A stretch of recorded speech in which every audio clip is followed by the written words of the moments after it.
Have you heard all the buzz about coherent optics but still wondering what it is? In this video, I'll break down coherent optics in a simple, easy-to-understand way, even if you're completely new to optical communications.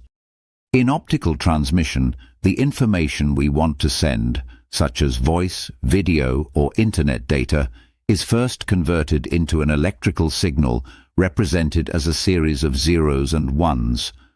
That electrical signal is then used to change or modulate a property of light produced by a laser.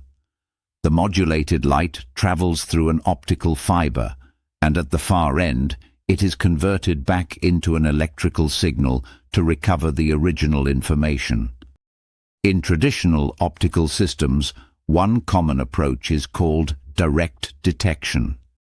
Here, the laser is simply turned on and off to represent digital data. Light on equals binary 1. Light off equals binary 0. This is called on-off keying, and the resulting bit pattern is typically represented as an NRZ, non-return to zero signal. At the receiver, a photodetector is used to detect the light. You can think of the photodetector as a tiny solar panel. The more light it receives, the more electrical current it produces. That is why direct detection is simple. The light power directly maps to the electrical signal. However, for long-distance transmission, direct detection is typically used only for 10 gigabit per second transmission. For 100, 400, 800 gigabit per second over long distances, coherent detection is a must. A very important property of light used in coherent optical communications is its phase, which describes the position of the optical wave within its oscillation cycle relative to a reference. And instead of just turning light on and off, we can encode information by changing the phase of the light. A simple example of phase modulation is called binary phase shift keying, or BPSK. One phase, such as 0 degrees, represents a binary 1. Another phase, such as 180 degrees, represents a binary 0. So instead of changing the light's power, we're changing the phase of the light. But there is a problem. A normal photodetector cannot directly detect phase. It only responds to optical power or amplitude. So how do we recover the data? To solve this, coherent systems use a second laser inside the receiver called a local oscillator, or LO. This local oscillator has nearly the same wavelength as the incoming signal. At the receiver, the incoming signal is combined with the local oscillator. When the two light waves mix, they interfere. If the signal phase is aligned with the local oscillator, the waves add together. If the signal phase is opposite, the waves cancel each other. This creates a high or low detected power level at the photodetector. So even though the original information was encoded in phase, the receiver converts it into something that looks like an on-off pattern that the photodetector can measure. Now, if we want to send more data, we can use more than two phases. Instead of just 0 and 180 degrees, we can use 4 different phases, such as 45, 135, 225, and 315 degrees, represented by a constellation diagram as shown.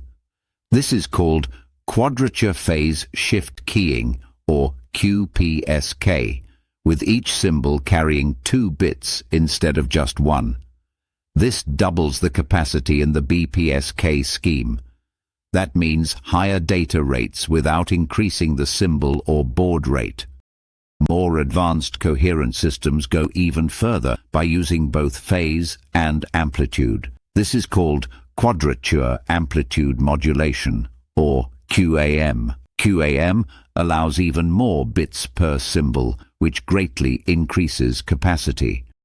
But the trade-off is that the receiver becomes more complex and the signal becomes more sensitive to noise and impairments and requires high optical signal-to-noise ratio. And there's one more technique used to increase capacity. Coherent systems often transmit data on two polarizations of light at the same time. You can think of this as sending two independent signals through the same fiber at once. This is called polarization multiplexing, and it effectively doubles the capacity.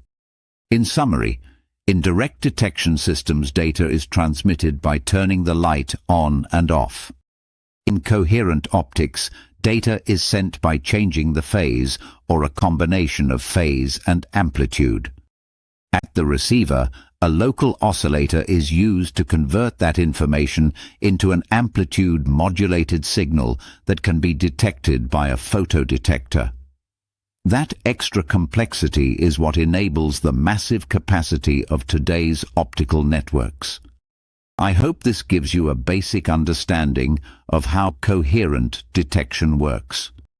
If you'd like to dive deeper into coherent optics and many other areas of optical networking, consider joining the OTT Optical Network training workshops offered by FiberGuide. Get in touch with FiberGuide to learn more about our public training sessions or to arrange private classes tailored for your team at your location.